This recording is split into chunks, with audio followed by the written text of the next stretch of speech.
मोदी जी ने सोचा है कि भाई यहाँ आत्महत्या करेंगे तो हम आत्महत्या करेंगे।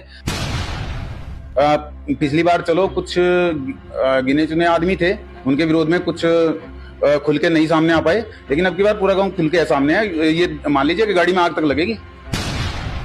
अगर मेहमान आ जाए तो वो सोचता है कि कहां नरक में आ जाए। उन्होंने मंत्री जी ने उनके साथ अभद्र व्यवहार किया, तो उसके बाद उनका विरोध हुआ। और मंत्री जी के अगर अभी एक कॉल कर दें कि भाई रणखंडी में बस चलनी है, तो अभी बस चल जाएगी। गांव में सरकारी अस्पताल है भाई साहब, बिल्डिंग इतनी मजबूत है, इतनी बड़ी बिल्डिंग है कि देवबंद की बिल्डिंग शायद उसके सामने छोटी पड़ जाए। उसमें जब मंत्री जी उसका उद्घाटन करने के लिए आए, हम वहां पे विरोध में खड़े हो गए कि भाई हम उद्घाटन करने नहीं देंगे। जब यहाँ डॉक्टर नहीं है तो ऑक्सीजन प्लांट का होगा क्या? कौन चलाएगा ऑक्सीजन प्लांट? तो के टाइम पे मेरे छोटे भाई को ऑक्सीजन की जरूरत पड़ी थी, देवबंद भागना पड़ा था मुझे। अगर बीजेपी सोचती है कि धरने देके ज्ञापन देके आराम से बैठ जाएंगे, तो ना कोई धरने दिए जाएंगे, ना कोई ज्ञापन दिए जाएंगे। ये फॉर्मेलिटी है, ये करते रहेंगे, लेकिन अब की बार बगावत होगी। एससी समाज को तो हमारे साथ खड़ा होना चाहिए। अब मैं बताऊं कैसे। अगर आप पूरा आंकड़ा उठाएंगे, जो एससी एक्ट लागू है, पूरा एससी एसटी जो केस मुकदमे दर्ज हैं, अगर पूरा आंकड़ा उठाएंगे तो शायद जनरल से ज्यादा, राजपूतों से ज्यादा ओबीसी ज्यादा मिलेंगे, ओबीसी के ऊपर ज्यादा एससी एक्ट मिलेंगे। मोदी जी ने ऐसे बीज बो दिए कि मेरे मन में अगर कहीं ना कहीं थोड़ी खटास पहुंची है, तो फिर हर बंदे, जनरल के हर बंदे के मन में कहीं ना कहीं खटास पहुंची होगी। वैसा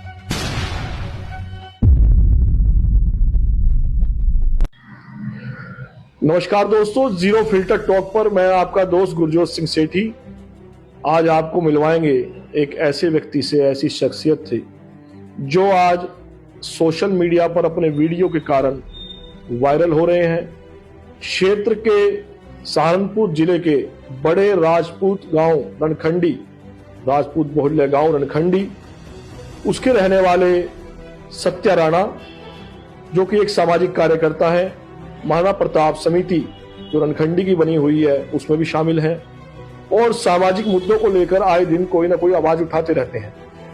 अभी 2 दिन पहले उनका एक वीडियो वायरल हुआ, जो यूजीसी के बाद जो विरोध चल रहा है पूरे देश में, उसको लेकर उन्होंने बहुत कड़े, बहुत गंभीर शब्द कहे। यहां तक कि प्रधानमंत्री मोदी के बारे में भी बहुत आपत्तिजनक टिप्पणी की।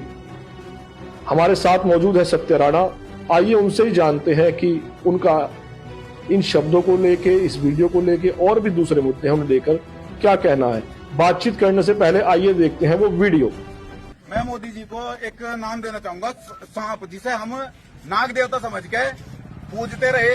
वो ऐसा सांप निकला कि उसने पता नहीं 75 साल का जो जहर है वो एकदम से उगल दिया। उसने ऐसा जहर घोल दिया, हम तो हिंदुओं को इकट्ठा करने पे लगे पड़े, मुसलमानों के हम खिलाफ हुए पड़े, हिंदुओं को इकट्ठा करने पे लगे पड़े। इन्होंने मतलब आम जनता से अलग छात्रों में भी जातिवाद बांट दिया। अब इस सांप की, अब एक चीज बताओ, अगर एससी एक्ट लग रहा और उसे जेल जाना पड़ रहा, जातिवाद जो करा उसे जेल जाना पड़ रहा, तो जातिवाद सबसे बड़ा किसने करा? मोदी ने करा, इस सांप ने करा। और इसे अगर सजा की बात है तो हमें तो सजा हो एससी एक्ट में, इसे फांसी होनी चाहिए, क्योंकि हम जातिवाद किसी एक आदमी के साथ करें, इसने जातिवाद पूरे देश में बांट दिया। और हाँ भाई, हम ना तो कोई धरना दे, ना कोई ज्ञापन दे। अब राजपूत समाज, स्वर्ण समाज बगावत करेगा। बगावत मैं अपने गांव से शुरू कर रहा। मेरे गांव में अगर 1 तारीख तक ये यूजीसी वापस नहीं होता, तो मैं अपने गांव में भवानी की कसम खा के कह रहा, गांव में कोई वसूली वाला नहीं बनने का, नंबर 2 की बिजली चलेगी, कोई छापे वाला नहीं बनने का। मैं यहाँ अड्डे पर बैठा, मेरा बुलडोजर चलवा दो घर पे। मेरे पूर्वज जंगलों में रहे, जंगलों में रह, लेकिन यहाँ की बगावत इस तरह खड़ी। दोस्तों, आपने जो वीडियो देखा, अब बात करते हैं सत्या राणा से।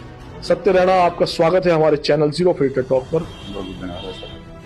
परसों आपका 2 दिन पहले एक वीडियो वायरल हुआ जिसमें आप यूजीसी को लेकर, जिसका पूरे देश में इस टाइम विरोध चल रहा है पूरे स्वर्ण समाज द्वारा, उसको लेकर आपने जो है बहुत गंभीर बातें कही, प्रधानमंत्री मोदी के बारे में बोले। तो आपका क्या कहना है कि आपने वो आवेश में आकर कही या क्या कहा, उस बारे में हमारे दर्शकों को बताएं। देखिए भाई साहब, पहले तो मैं आपको बता दूं कि ना तो मैं कोई रील बनाने वाला हूं, ना कोई यूट्यूबर हूं। और रही बात आवेश में आकर मान लो, कुछ मान लो, जो उसमें रील में बोला है वो करेंगे भी, क्योंकि वो दिल की आवाज है, अंतरात्मा की आवाज है। ये मान लीजिए कि इतना गुस्सा मोदी जी के लिए फूटा हुआ है कि हम कुछ बता नहीं सकते। और जो हमने कहा, अगर किसी गाड़ी पे झंडा दिखाई देगा और वो नहीं बोलता, मैं हमारे सांसद भी हैं स्वर्ण समाज के, हमारे मंत्री जी भी हैं, विधायक भी हैं, अगर वो अभी नहीं बोलेंगे और बाद में गांव में आएंगे तो उनकी एंट्री जिस तरीके से मैंने बताया उसमें वीडियो में, उस तरीके से उनकी एंट्री होगी, उनका स्वागत होगा। गुस्से का कारण क्या, यूजीसी है या कुछ और विषय भी है? नहीं, यूजीसी है। हम तो अब से पहले हम क्या करते थे, बीजेपी की कुछ कमियां, अगर कोई हमारे सामने बीजेपी की कोई कमियां बताता था, हम उसे छिपाते थे। कि जैसे एक आरडीएक्स का मामला था, हम कोई बोलता था आरडीएक्स कहाँ से आया, हम बोलते थे अरे कहीं से आया हमें नहीं पता, हमें मोदी चाहिए। महंगाई बढ़ी, अरे बढ़ने दो महंगाई, पेट्रोल 200 होने दो, मोदी चाहिए। लेकिन उन कमियों को छिपाते छिपाते हमें ये नहीं पता था कि वो सांप हमें ही डसेगा। आप देख रहे हैं कि जो विरोध हो रहा है, अधिकारी भी इस्तीफे दे रहे हैं, इस बात से विपक्ष एक जगह प्रफुल्लित है कि जो वोट बैंक है भाजपा का वो आपस में ही लड़ भिड़ रहा है। इस बारे में आप क्या कहेंगे? शायद मोदी जी को लगता होगा कि वो दलित समाज उन्हें मिल जाएगा और स्वर्ण समाज जो है वो फिर भी उन्हीं का है। देखिए, स्वर्ण समाज आपने पहले विरोध देखा था, जो रूपाला ने, संजीव बालियान ने जो उल्टे सीधे बयान दिए थे, उसके बाद ही उन्हें उसका रिजल्ट जो है भुगतना पड़ा था। तो अगर वो सोचता है कि स्वर्ण समाज उनका बंदी वोट है, तो अब की बार उन्हें पता लग जाएगा। रणखंडी में बहुत बड़ा राजपूत बहुल्य गांव है, बहुत बड़ी आबादी रहती है, हजारों की संख्या में वोट है। कितने लोग आपके समर्थन में? देखिए, जब पिछली बार विरोध किया था लगभग 50% लोग हमारे साथ थे। उस विरोध में आपको बताऊं, कुछ जो बीजेपी के, हम भी कट्टर समर्थक थे, लेकिन हमने सोच लिया कि अगर बीजेपी को हराना है तो हमें किसी दूसरे बंदे को वोट देनी होगी, चाहे वो कोई भी हो, चाहे वो कोई इमरान हो या कोई कुत्ता बिल्ली हो, ठीक है। लेकिन कुछ हमसे भी ऊपर कट्टर समर्थक थे जिन्होंने कहा कि वोट देंगे तो बीजेपी को देंगे और नहीं तो घर बैठेंगे। तो वो घर बैठे तो वोट परसेंटेज आपने देख ही लिया होगा क्या। लोकसभा चुनाव में वोट परसेंटेज बहुत कम हुआ, जिस कारण राघव लखनपाल शर्मा ये सीट, सहारनपुर सीट हार गए। राघव लखनपाल शर्मा जी बिल्कुल अपने खास आदमी हैं जी, बहुत अच्छे संबंध है हमारे। लेकिन एक कहावत है कि गेहूं के साथ घुन घिसता है, तो वो राघव लखनपाल जी के साथ हुआ। हमारा उनसे बहुत अच्छे संबंध है। उन्हें हराने की हमारी कोई वो नहीं थी, लेकिन बीजेपी को टक्कर देना हमारी मजबूरी थी। अच्छा, अगर आप बात करें बीजेपी से अदर पार्टी की, तो वो भी इस मुद्दे को लेकर ना तो फिलहाल स्वर्ण के पक्ष में है, ना विरोध में है, चुप पड़ी है। तो अगर दूसरी पार्टी भी आपका समर्थन नहीं करती और बीजेपी ने ये कानून लागू कर दिया, फिर आप किसके साथ जाना पसंद करेंगे? देखिए, अब आपको मैं बताऊं, और पार्टी तो अगर आप देखो तो हिंदू की पार्टी कोई और है ही नहीं। हिंदू की पार्टी हम मानते हैं कि बीजेपी ही थी, और पार्टी है नहीं। और हमारे लिए तो न ये पार्टी है न और पार्टी है, हम तो अब बगावत पे उतरेंगे, बागी बनेंगे।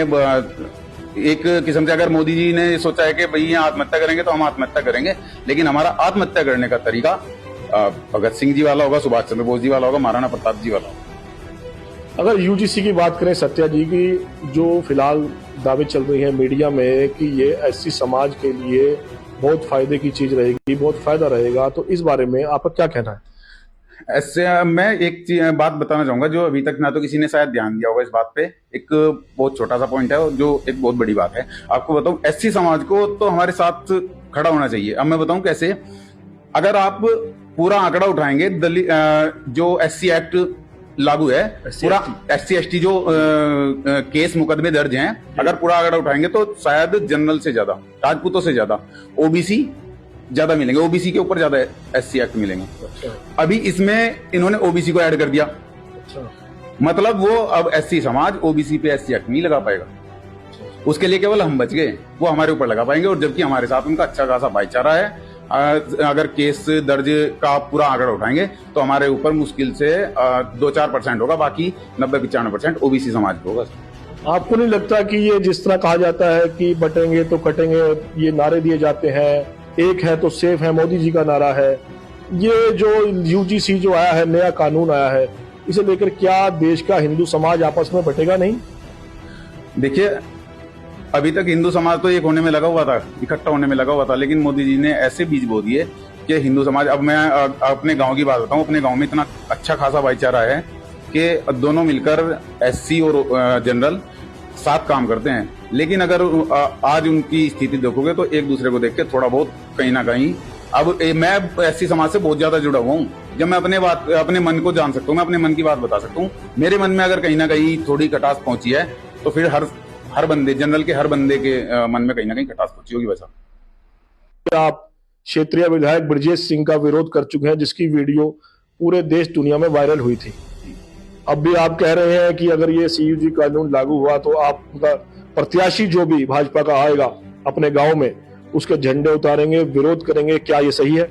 हाँ, बिल्कुल सही है। वो उन्हें सोचना चाहिए। रणखंडी ने पहले एक बार झटका दे दिया, अब की बार तो पिछली बार चलो कुछ गिने चुने आदमी थे, उनके विरोध में कुछ खुल के नहीं सामने आ पाए, लेकिन अब की बार पूरा गांव खुल के सामने है। ये मान लीजिए कि गाड़ी में आग तक लगेगी। बहुत बड़ी बात कर रहे हैं आप। एक दूसरी बात करूं, अगर बात करें समस्याओं को लेकर, रणखंडी बहुत बड़ा गांव है। आए दिन अखबारों में भी यहाँ खबरें छपती हैं कि कैंसर से आज ही मौत होगी रणखंडी में। मतलब अभी तक अगर आंकड़ों की बात करें तो कम से कम 700-800 लोग, 1000 ही ना पहुंच गए, ऊपर ही ना हो गए हों। हर प्रत्येक पट्टी में हर दूसरे तीसरे घर में कैंसर का मरीज है, जिसका कारण आप किसे मानते हैं? देखिए, हमारे गांव से एक नाला होकर निकलता है जी, उसमें मील का पानी और देवबंद का नगर निगम का पानी जाता है, जो इतना सड़ा हुआ है कि कभी कभी उसमें इतनी बदबू आती है। अगर कोई मेहमान आ जाए, हमें तो मतलब जो वहाँ पे परमानेंट रह रहे हैं उन्हें इतनी बदबू आती है, अगर मेहमान आ जाए तो वो सोचता है कि कहाँ नरक में आ जाए। ठीक है, तो अब बात यूजीसी से हटके ब्रिजेश जी पे पहुंच जाएगी। अब मैं आपसे बताऊं, जो पिछली बार विरोध हुआ था वो उस नाले को लेके ही हुआ था। हाँ, मंत्री जी के पास उस नाले की सफाई को लेके गए थे। उन्होंने, मंत्री जी ने उनके साथ अभद्र व्यवहार किया, तो उसके बाद उनका विरोध हुआ। और जो कैंसर का मेन कारण मानते हैं वो पानी को ही मानते हैं। पानी बहुत गंदा है। पानी गंदा है। भाजपा की सरकार भी लगभग 9 साल होने को है प्रदेश में, तो क्या अब तक ये समाधान ऐसा नहीं था कि इतना बड़ा काम था जो 9 साल में भी पूरा नहीं हो सका? भाई साहब, वो तो थोड़ा बड़ा काम है, फिर भी थोड़ा सा बड़ा काम है। एक बस का आपको मामला बताऊं, हमारे गांव में 5-6 सालों से बस नहीं चलती। बस नहीं चलती है? बस नहीं चलती। और मंत्री जी के अगर अभी एक कॉल कर दें कि भाई रणखंडी में बस चलनी है, तो अभी बस चल जाएगी। मुश्किल से 1 घंटे के अंदर परमिशन मिल जाएगी, 3-4 गाड़ियां लग जाएंगी।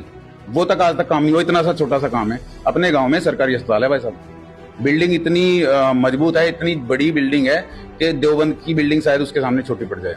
उसमें डॉक्टर नहीं बैठते भाई साहब। ऑक्सीजन प्लांट है गांव में।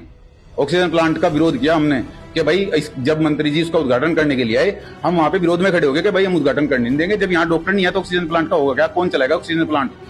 तो प्रशासन आया, हमें डराया धमकाया, हमें वहां से हटा दिया। मंत्री जी आए, उद्घाटन करके चले गए। ना कोई वहां ऑक्सीजन प्लांट है। अगर ऑक्सीजन, अभी कोरोना के टाइम पे मेरे छोटे भाई को ऑक्सीजन की जरूरत पड़ी थी, देवबंद भागना पड़ा था मुझे। मेरे ख्याल अभी सफाई भी शायद अगर बात करें तो पिछले 8-9 सालों में लगभग एक बार नाले की शायद सफाई हुई है। 1-2 बार हुई है बस। पक्का नाला अभी तक उस बारे में कोई कार्रवाई नहीं हुई। कोई कार्रवाई। हम तो ये बोलते हैं कि अगर आप सफाई नहीं करा सकते हर साल, किसी तरह वहां उसमें पानी छोड़ने का इंतजाम करा दीजिए। किसी नहर से, किसी रजवाई से पानी आ जाए, पानी चलता रहेगा। अगर वो पानी चलता भी रहेगा तो भी लगभग सफाई रहेगी उसमें। तो अब ये विधानसभा चुनाव 2027 के आने वाले हैं। यूजीसी का ये जो मुद्दा, नई बहस छिड़ गई है पूरे देश में। अब सीधा सीधा आपका जवाब पर आऊंगा कि आप जो है पूरा रणखंडी गांव क्षेत्र का, राजपूत भोले गांव, स्वर्ण समाज का गांव, जो कि हजारों की संख्या में वोटर हैं, अगर 2027 में भी तक ये इसका समाधान भाजपा सरकार द्वारा नहीं होता तो फिर जो आप जैसा वीडियो में कह रहे हैं, तो आप क्या निर्णय लेंगे, क्या कड़े कदम उठाएंगे? अगर बीजेपी सोचती है कि धरने देके, ज्ञापन देके आराम से बैठ जाएंगे, तो ना कोई धरने दिए जाएंगे, ना कोई ज्ञापन दिए जाएंगे। ये एक फॉर्मेलिटी है, ये करते रहेंगे। लेकिन अब की बार बगावत होगी। मैंने बताया कि अगर मोदी जी चाहते हैं कि स्वर्ण समाज आत्महत्या कर ले, तो हमारा आत्महत्या करने का जो रास्ता होगा वो भगत सिंह जी वाला होगा, महाराणा प्रताप जी वाला। बहुत बहुत धन्यवाद सत्य जी। तो दोस्तों, आपने देखा ये थे सत्य राणा, जिनसे हमने बात की यूजीसी मुद्दे को लेकर। जो उनका वीडियो वायरल हो रहा है उस बारे में इन्होंने क्या कहा वो आपने सब सुना। और दूसरी बात, जो रणखंडी गांव, राजपूत भोले गांव, उसकी गंभीर समस्या जो कैंसर की बीमारी। दोस्तों, अगर एक कैंसर का मरीज घर में आ जाए तो पूरा घर बिकने के कगार पर आ जाता है। उस गांव में अगर आप दौरा करेंगे, देखेंगे, तो हर तीसरे चौथे घर में कैंसर का पेशेंट है। इतनी गंभीर बीमारी रणखंडी क्षेत्र में फैल रही है। लेकिन इस ओर सरकारों का ध्यान नहीं है। और अब दूसरा मुद्दा यूजीसी का आ गया। देखना है कि आने वाला समय इसका क्या जवाब जनता देगी। अपने कैमरामैन मोहित मल्होत्रा के साथ गुरजोत सिंह सेठी, जीरो फिल्टर टॉक के लिए देवबंद से धन्यवाद।